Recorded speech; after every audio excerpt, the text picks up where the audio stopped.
Merci. Merci beaucoup, monsieur. Désolée de vous avoir un peu pressé, mais je pense qu'on a eu la substantifique moelle de vos propos. Et je rappelle que toutes les présentations sont sur notre site avec vos coordonnées et que toutes les personnes qui sont dans la salle, si elles ont besoin de vous contacter, bien entendu, elles pourront le faire. Donc là, comme convenu, on va ouvrir un slot, une partie questions. Donc je vais demander peut-être à nos 3 intervenants de me rejoindre ici. Et puis on va prendre des questions. Alors je vois Monsieur Liang, voilà. Donc qui souhaiterait poser des questions et à qui? Alors on y va. On n'a pas énormément de temps, on va dire. On a 20 petites minutes. Je vais essayer d'oublier personne. Donc, Monsieur le directeur général de Mali.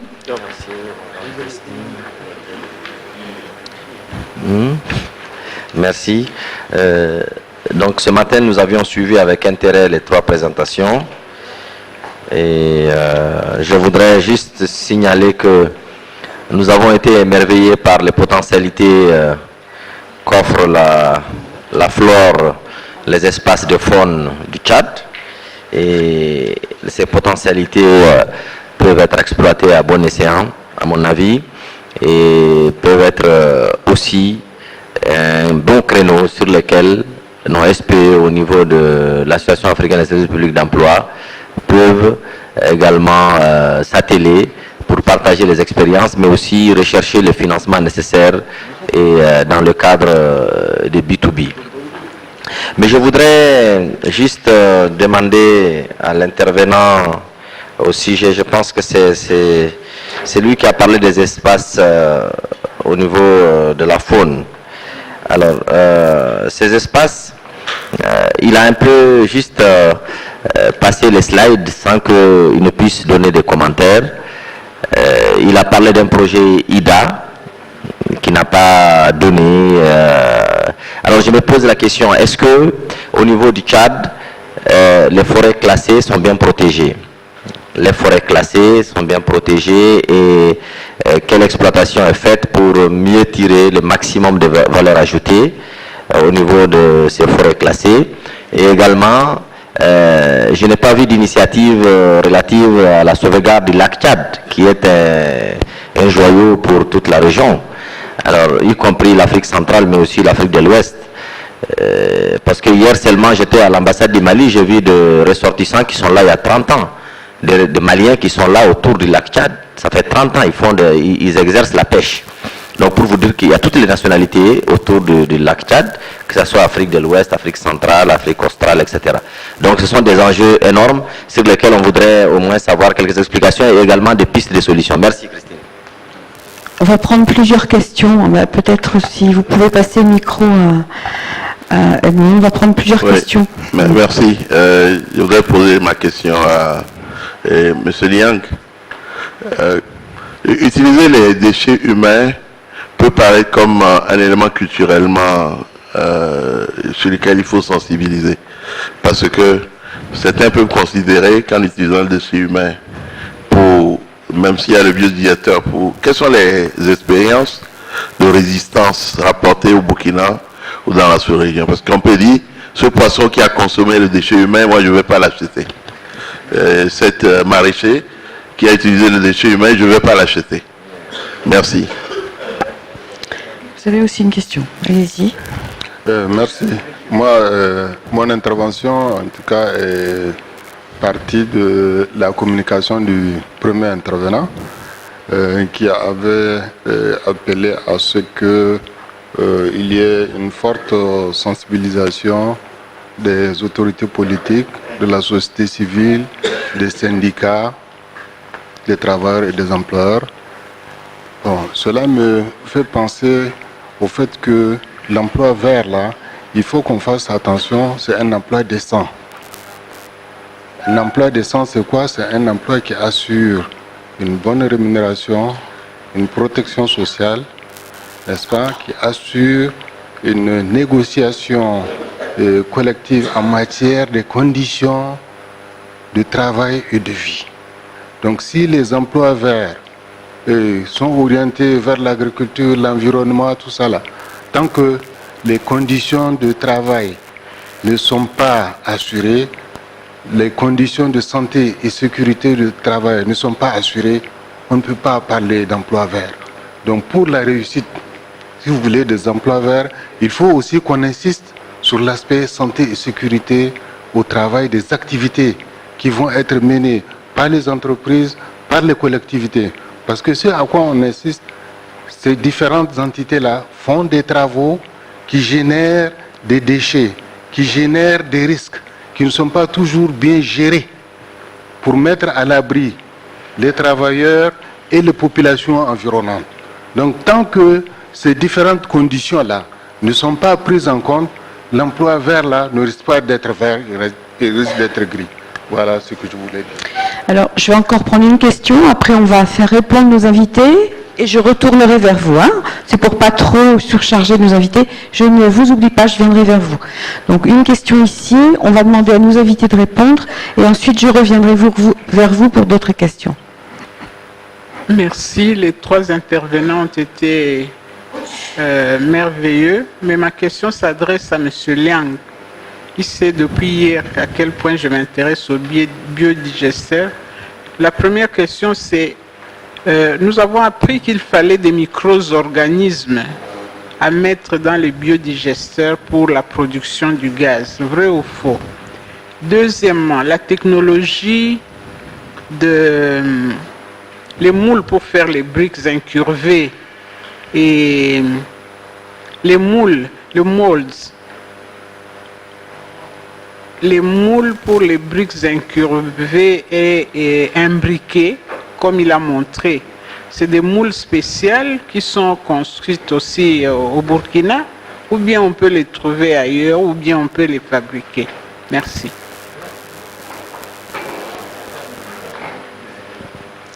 Alors, on va déjà vous demander de répondre à ces 4 questions. La première s'adressait à vous, me semble-t-il. Merci. Je vais faire commencer par la dernière question relative à l'emploi décent. Je crois qu'il y a une grande part de contribution que je retrouve là-dedans en ce qui concerne les sensibilisations autres. Mais dans mon dernier slash, j'ai parlé des forces en présence, c'est-à-dire les acteurs de changement. J'ai mis un accent particulier sur le gouvernement et ses institutions. Et en seconde position, j'ai parlé des partenaires. Et dans les partenaires, donc, nous avons les entreprises. Et également, à leur niveau, ils ont leurs responsabilités sociales en créant ces emplois. Par exemple, dans le cadre de l'écotourisme, si on veut créer des emplois verts là, les entreprises qui investissent là doivent tenir compte aussi des revenus. Comment, sur le plan national, par rapport à ISMIN, qu'est-ce qui se passe? On doit tenir compte de ça pour permettre à ces employés qui vont travailler dans ces entreprises d'être protégés. Je ne sais pas si vous êtes satisfait ou pas, mais de l'autre côté, j'ai parlé aussi de la société civile. C'est pour dire que leur implication ici est importante. En prenant la presse, par exemple, ils doivent de temps en temps voir ce qui se passe autour de ces emplois créés. Est-ce que vraiment ceux qui sont employés là sont vraiment bien traités ou autres, y compris bien sûr les syndicats? Donc j'espère qu'on doit tenir compte dans la mise en œuvre ou dans la création de certains emplois. En ce qui concerne IDA, je dis que c'est un très bon projet. L'objectif était d'alimenter la ville de N'Djamena en énergie charbon de bois. La problématique, c'est l'incompréhension par les bénéficiaires. La sensibilisation qui est passée a été mal interprétée. Le ministère, en mettant en place ce projet, avait installé dans toutes les entrées, sud, est et nord, des, comment on appelle, des brigades, où chaque fois quand vous venez avec du charbon, sur un sac de charbon, on vous demande de verser 500 francs. Et on vend le charbon sur le marché à 3000, 2500 au départ. Alors, cette taxe qu'on a instaurée sur le sac de charbon a amené non seulement les bénéficiaires à produire du charbon comme ils le produisaient à l'époque, mais à créer l'afflux de nouveaux investisseurs. Ceux-là sont dans la ville, ils s'en vont dans les zones homologuées pour l'exploitation, ils donnent suffisamment de moyens, tout en sachant que sur un sac, on a 500 francs à payer. Et qu'est-ce qu'on a constaté? On a constaté que il est arrivé un moment où le ministère de l'Environnement a fait plus de recettes que la douane. Comment on peut comprendre ça? Et par la suite, on a vu des engins qu'on n'a jamais vus entrer dans ce pays. Les hautes autorités, constatant le niveau de dégâts, se sont descendus même sur le terrain pour demander aux gens de grâce jeter vos haches, pour ne pas parler des autres engins, tronçonneuses ou autres qui font des dégâts énormes. Maintenant, les bénéficiaires, en gagnant les maigres ressources, n'ont pas pu mettre en place de pépinières et planter comme cela se devait, parce que l'objectif était de mettre en place des villages verts. Donc, vous coupez un arbre centenaire, vous mettez 50 pieds par terre, et nous sommes dans un pays d'élevage, et la question de la pluviométrie est là. Il n'y a pas de suivi, finalement, les plants mis par terre ont disparu. Et de l'autre côté, la forêt est partie. J'ai parlé de la forêt de Mandélia à moins de 25 km d'ici. La réserve, une réserve. Cette réserve, jusqu'à aujourd'hui, l'État n'arrive pas à le déclasser. Jusqu'à aujourd'hui, on n'arrive pas à le déclasser. Mais quand vous allez là-bas, il n'y a rien. Tout est occupé par des habitats, par des vergers, ainsi de suite. Mais il y avait, entre-temps, un promoteur qui est là, qui est le ministre, il fut le ministre de l'élevage, a pu sauvegarder une relique de la forêt de cette réserve. Jusqu'à aujourd'hui, il y en a. Quand vous arrivez, vous constatez ça, vous serez surpris. Maintenant, comme le temps passe, je passe à l'initiative relative au lac Tchad. Les études sont faites. Nous savons qu'au niveau du lac Tchad, il y a plusieurs communautés qui sont là, qui mènent des affaires depuis des années. Et la question qui se pose aujourd'hui, faites venir l'eau de l'Ubangui-Chari ou le lac Tchad, quel sera le sort de tous ceux qui sont là dans le lac? Parce qu'aujourd'hui, beaucoup sont dans les îles. Et quel sera le sort de la ville d'Injamena même? Parce que la ville d'Injamena, quand vous voyez pendant la période de Oudzo, nous sommes complètement même menacés par le Chari. Et si on va faire venir les eaux là-bas, donc il y a un petit problème. Du point de vue, je ne peux pas dire technique, mais du point de vue politique, pour le transfert de ces eaux.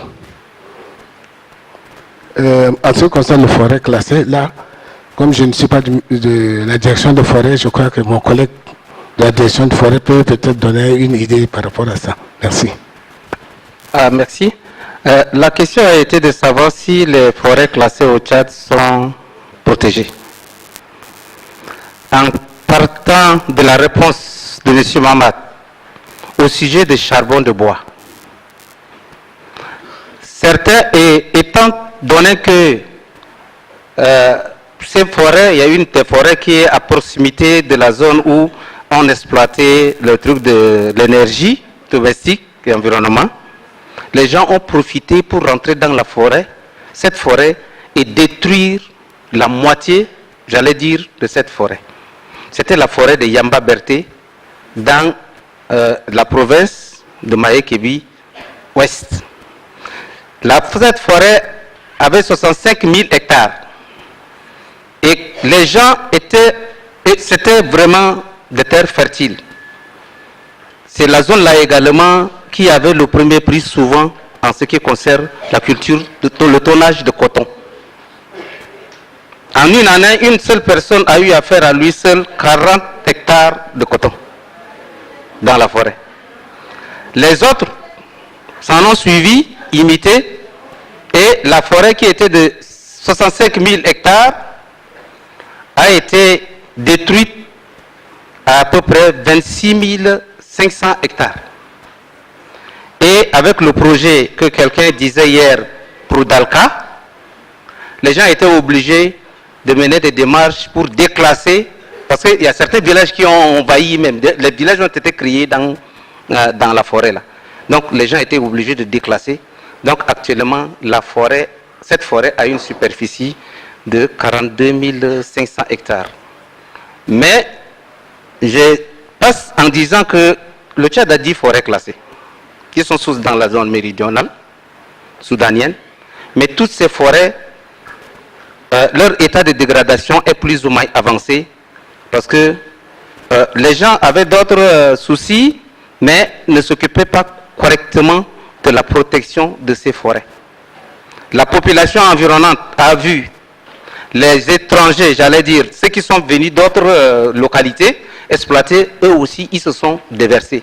Donc actuellement, presque toutes les forêts classées au Tchad, leurs capacités ont été entamées. Il n'y a pas une protection au sens vraiment large du terme. Je vous remercie. Mais il y en a quand même. Il y en a quand même. Pour dire simplement que nous avons une brigade qui a été créée et qui réprime sévèrement. Et aujourd'hui, on espère à la, à la reconstruction de certaines forêts. Merci. So, I have 2 questions. And J'ai deux réponses. Monsieur Director General with the permit, I will answer my dad's question first. Je vais répondre à la réponse de madame d'abord. Je n'ai pas eu une réponse immédiate sur la prise de l'eau, parce que je n'ai pas vu de mes yeux. Mais j'ai vu en Chine, c'est comme une moule en bois, et c'est une moule en bois. Ils utilisent le ciment pour faire ces briques-là. Pourtant, dans d'autres parties du monde, les gens utilisent différentes sortes de matériaux. Après la session, si nous asseyons ensemble, on va faire recherche sur YouTube et nous serons capables de trouver des techniques. Je serai plus que heureux de vous donner le SNV et la coordination Afrique Ouest et Afrique centrale sur le digesteur, et vous pouvez entrer en communication avec eux directement et ils seront contents d'apporter un soutien. Par rapport à la question de M. Salamoussou, c'était une surprise lorsque j'ai appris cette culture, résistance culturelle. La première était en Asie, par exemple, comme en Chine. Les Chinois verraient comme c'est un déchet organique seulement. Mais le programme qui est en train d'être appliqué, il y a une composante de sensibilisation. Lorsqu'ils arrivent, vous aident à développer un programme semblable. Les efforts d'éducation devraient être imbriqués dans le programme afin d'aider à mieux informer les gens pour l'acceptance, et les gens acceptent mieux. Ce n'est pas seulement le déchet humain, mais c'est le concept du déchet animal être converti en une autre forme de déchet pour utiliser en agriculture. accept that as well. Certaines personnes n'acceptent pas Obviously, cela. there are practical solutions. Il y a des You could, solutions for pratiques. example, Vous pouvez par exemple human waste into a small septic tank, just détourner right dans de next to petites tanks, right next d'autres to the boîtes septiques biodigester, and you don't use it et ne pas les utiliser to feed the fish or to use it pour nourrir le for poisson agriculture. ou pour l'agriculture. You could take out Mais vous pouvez seulement the waste, the enlever residue, les let résidus it dry, et les and laisser dump it sécher into the forest. et les Or jeter dans la once forêt it's ou dried into lorsque c'est déjà a sec, cake, you burn it. vous pouvez So there are brûler practical dans un... solutions as well. Vous If the brûler, ça c'est une solution résistance, is so strong and une bonne if the- solution s'il y a des the résistances acceptance très is not dures so- et si l'acceptation n'est pas claire. Thank you. Je vous remercie. Nous allons prendre 3 autres questions. Donc j'ai une question de... We'll take 3 other questions. Merci. Moi, c'est Roseline Léon. Ma question a été aussi... Léon. Ma question. Monsieur vient de répondre à cette question. Je repose cette question. Ma question est de savoir comment transformer ces déchets et comment recueillir ces déchets animaux que vous venez de dire en gaz. Et aussi de savoir est-ce que cela ne peut pas avoir des impacts négatifs sur la santé de l'homme. Merci. Merci, on va prendre... oui, attendez, dans l'ordre, j'avais vu ces 2 mains, donc je vais prendre les 2 mains là. Ensuite, on va les laisser répondre. Hein. On va procéder comme ça. Merci. J'ai 2 questions. La première, c'est par rapport à la construction du trou pour le biogaz. Si nous voulons construire ce trou ici au Tchad, est-ce que vous pouvez nous indiquer quels sont les techniciens auprès de qui nous pouvons aller pour qu'ils puissent nous aider à construire ce trou ici au Tchad? Ma deuxième question, c'est par rapport au projet énergie domestique qui n'est pas réussi. Est-ce que serait-il possible de dupliquer cette expérience ailleurs sur le site où il y a la volonté de préserver, de couper un bois et de planter 10 en mettant le forage énergique pour pouvoir avoir constamment de l'eau? Est-il possible? Parce que nous voulons effectivement faire cela dans notre zone. Puisque c'est échoué, est-ce que puisque c'est échoué, on doit laisser tomber? Il faut encore essayer sur les sites qui les gens ont la volonté d'utiliser que les roues et les haches et non ces grands engins-là. Merci. Merci, on va prendre une 3e question. Oui, je ferai partie de la suivante. Désolée, il y a beaucoup de bras qui se lèvent, ne vous inquiétez pas, je viendrai vers vous. Si vous vouliez faire. D'accord. Merci. Je m'appelle Madjuroum Karine, je suis membre de la coopérative AGR Guidmo Coco. Bien, j'aimerais poser la question à Monsieur Dimadngar, qui a dit dans son exposé que l'objectif de la Convention Stockholm consiste à protéger la santé humaine et l'environnement de polluants organiques en fait. Bien, nous savons que les polluants organiques possèdent ils possèdent des propriétés toxiques. Ils s'accumulent dans les organismes vivants et sont portés par l'air, par les espèces migratrices. Alors, j'aimerais savoir, en fait, j'aimerais que vous nous dites, en fait, quelles sont les mesures visant à réduire, voire à éliminer complètement les émissions et régies des polluants organiques que la Convention Stockholm prend pour protéger la santé humaine et l'environnement. Merci.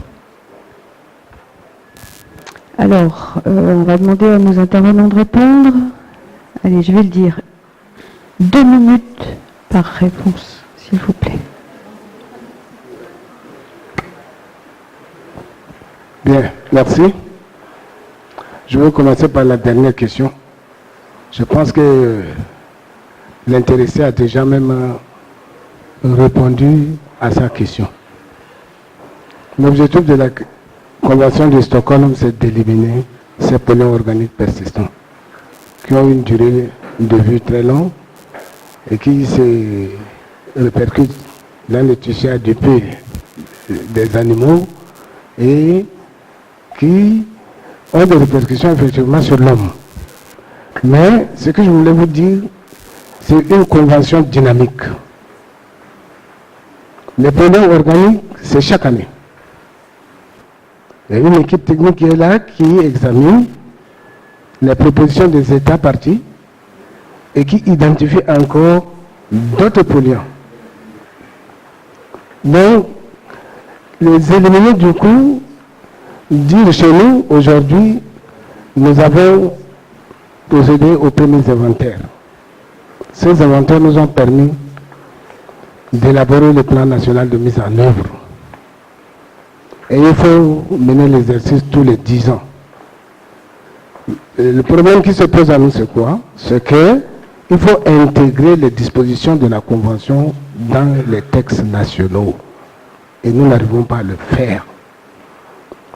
Les textes, on élabore, il faut tous ces circuits que vous connaissez, aller à l'Assemblée, revenir et tout. Donc, ça traîne un peu à ce niveau.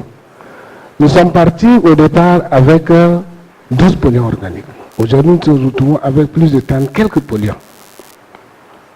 Vous voyez, c'est un secteur tellement dynamique. Et pendant que nous nous efforçons à lutter contre les pesticides, il y a d'autres qui viennent s'ajouter, ainsi de suite. Donc, nous avons ce problème d'harmoniser nos textes avec la Convention et ça pose énormément de problèmes. Et surtout que nous n'avons pas aussi suffisamment de moyens pour faire le travail compte tenu de l'étendue du territoire.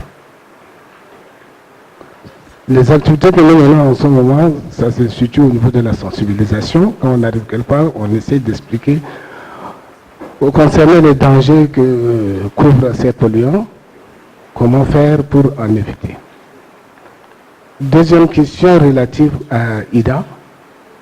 Un adage nous dit, si le serpent te mord et que tu vois une corde par terre, c'est que sûr, tu dois sauter.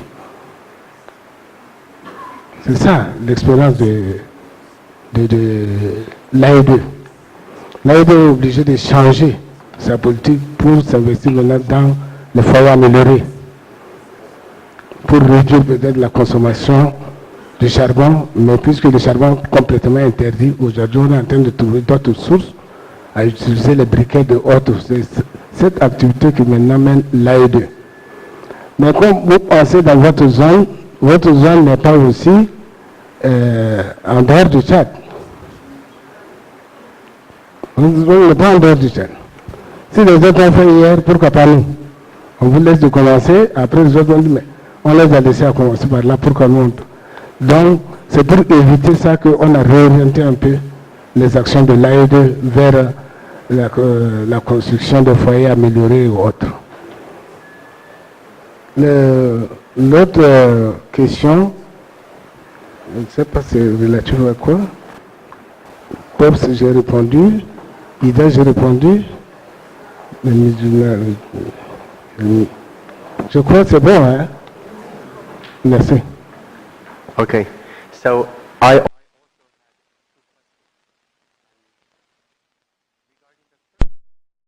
I'm happy to share that je suis heureux de process partager le to processus convert de animal conversion waste du into déchet animal its residue. It's a en son biological and résidu. chemical process C'est that un processus nearly biologique et animal completely qui decomposes est totalement the waste décomposé. Cela into décompose fully le biodegradable déchet en fertilizers.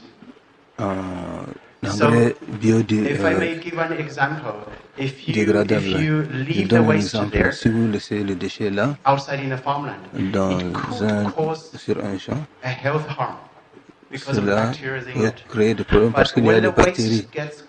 Mais lorsque le déchet est entièrement décomposé, cela devient plus sûr pour l'agriculture. S'il y a des experts en biologie, ils peuvent nous prouver cela. C'est plutôt sûr et pro-santé, une technologie pro-santé. Si vous avez des animaux qui mangent des résidus métalliques continuellement, d'une manière consistante, avec une concentration élevée dans leur corps, cela peut être un problème. Mais généralement, j'ose dire qu'il y a presque 100% de sûreté que cela est sûr. Je n'ai jamais connu un rapport de négativité sur cela. En ce qui concerne la seconde question, je pense que j'ai compris comment recollecter les... Si vous avez vu les photos que j'ai présentées, à un certain point, vous mettez vos animaux ensemble dans un enclos. Et ce que j'ai vu, ils vont produire leurs déchets là, et vous pouvez des plastiques, des bassins d'eau pour mettre dessus. Et cela va directement dans un petit tunnel directement dans le biodigesteur. Au Tchad, M. Vanderi vient de m'informer que nous avons 94 millions d'animaux. Ce que j'ai appris, c'était 2 animaux pour la consommation journalière. 2 animaux seraient capables de fournir assez de déchets pour assez de gaz pour la journée, pour toute la maison, pour la cuisine. Si vous avez plus de 2 animaux dans votre cour arrière, vous avez littéralement suffisamment d'énergie gratuite pour la cuisine et pour la lumière. C'est ça la meilleure partie de cette technologie. Évidemment, je voudrais vous mettre en rapport avec l'Alliance centrale et Afrique occidentale sur le biodigesteur pour une formation technique, et vous allez vous engager avec vos collègues dans différentes villes. Vous pouvez aussi faire, ils ont envoyé leurs techniciens pour vous montrer comment faire des briques et démontrer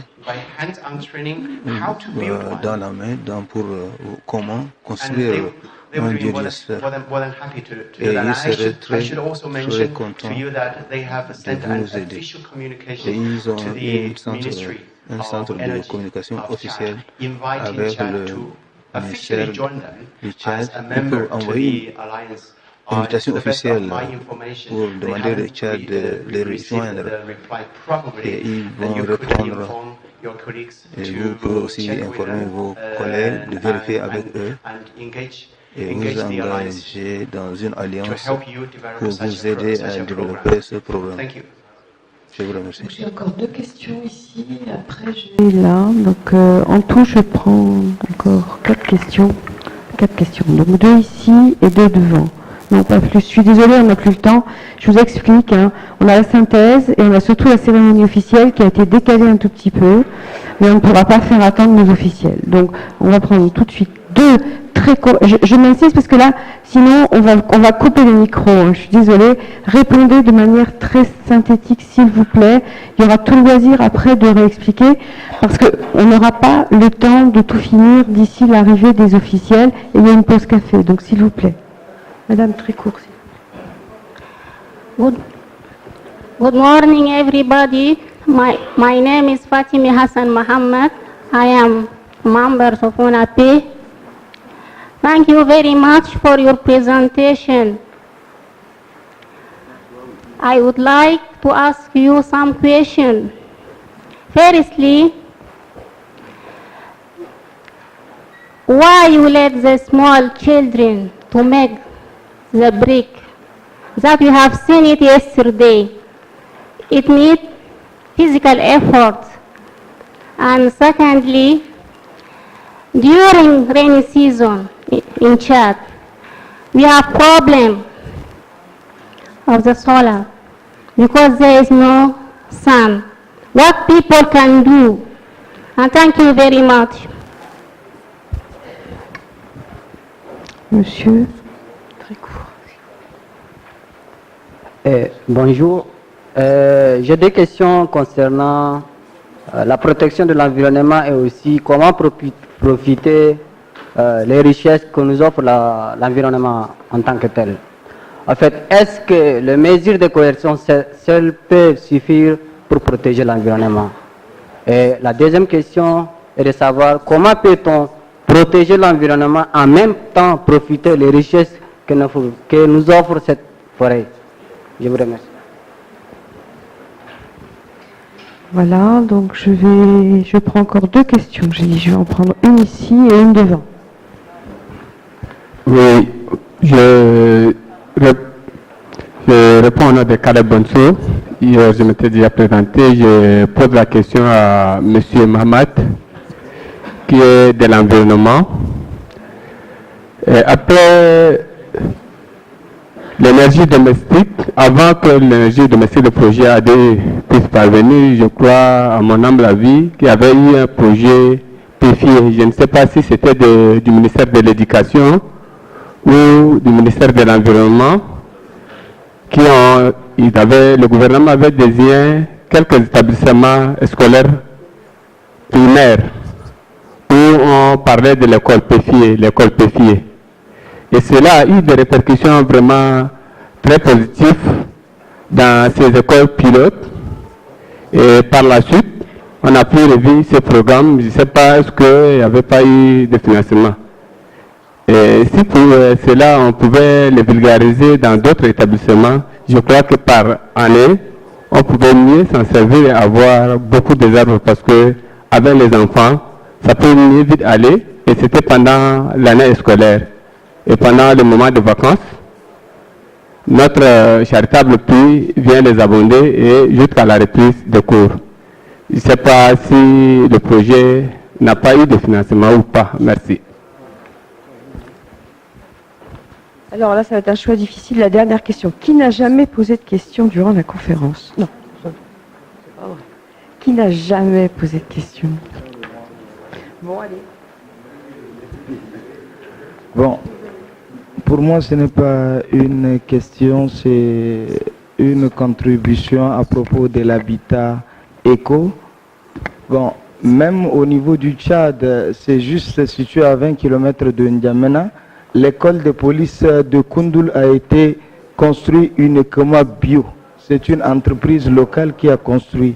Donc, je ne sais pas laquelle, mais pour d'ample info, approchez-vous. Avant, lors de l'ouverture, de lancement officiel, ils ont distribué des brochures comment l'habitat a été construit. Donc approchez-vous et vous aurez quand même des réponses. Merci. Bon, monsieur, mais si vous me promettez de faire moins d'une minute, c'est possible, moins d'une minute? Oui. Alors je vous donne le micro. Ok, merci. Je réponds au nom de Mbari Botadio, chef de division de la planification, suivi et évaluation, ministère de l'Environnement, de l'eau et de la pêche.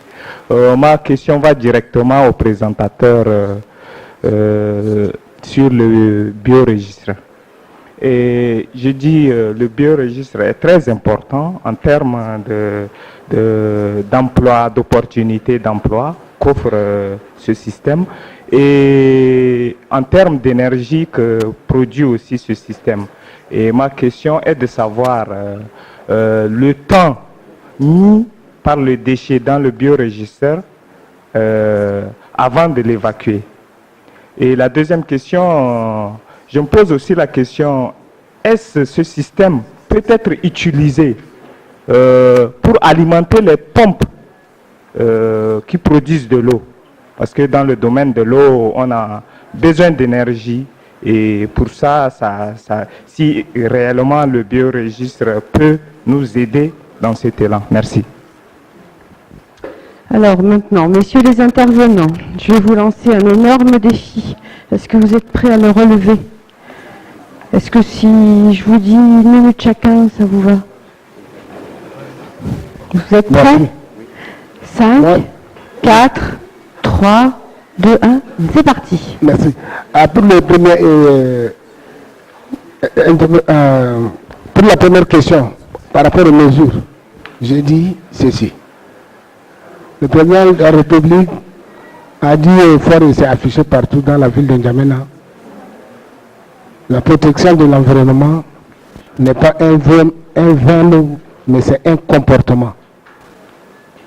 C'est pour dire simplement, même s'il y a des mesures et que nous, dans notre tête, nous ne changeons pas, la protection de l'environnement deviendra un vain mot.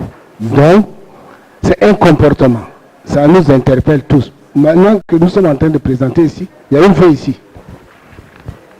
Si je venais depuis longtemps après, comme c'était le premier quelque part, j'aurais contribué à quelque chose. Donc chacun est interpellé à son niveau pour appuyer les mesures. Merci. PFI 2, je laisse à M. Mouga, comme il est d'administration forêt, encore quelque chose.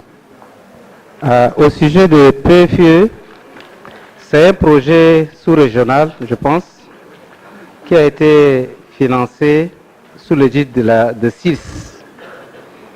Et c'était sous le ministère de l'Environnement.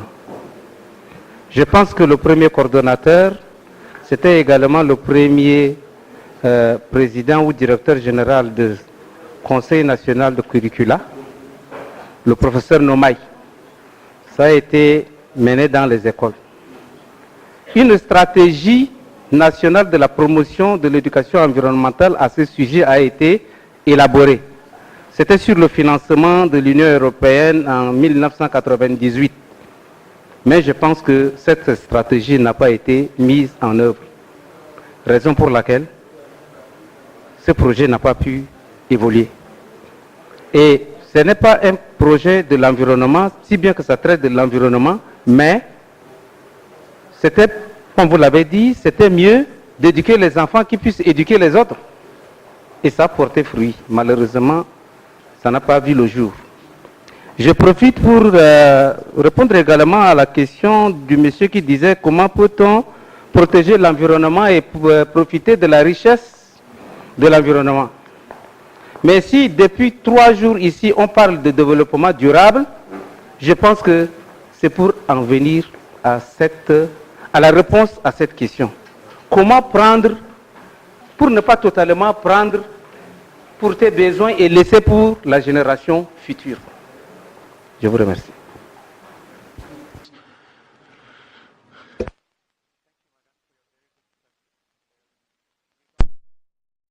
En ce qui concerne la première question, j'espère qu'il n'y a pas d'indication dans la présentation qui s'oppose le travail des enfants. Ils doivent avoir à l'école, recevoir l'éducation. C'est pour engager les adultes, pas les jeunes populations. Nous ne devrons pas autoriser aux enfants d'être engagés dans un travail dur. Par rapport à la deuxième question, qui est également une excellente question, l'éolienne, si vous vous rappelez, l'énergie renouvelable dont j'ai parlé, tout est lié à la condition locale. Si vous avez la radiation ou non, si vous avez assez de vent ou pas, si vous avez assez de biomasse renouvelable à produire ou pas, pour produire du charbon ou non. Le même défi existe partout. Lorsqu'il s'agit de l'énergie solaire. Selon la capacité pour les panneaux solaires, cela dépend dans certaines régions et je crois que c'est l'une des belles régions pour l'énergie solaire. Des mers, selon la ceinture du Sahara, autour de la grande muraille verte, si on peut le mettre dans cette. Ceci est considéré comme le 45e degré, mer 45e degré pour développer l'énergie solaire.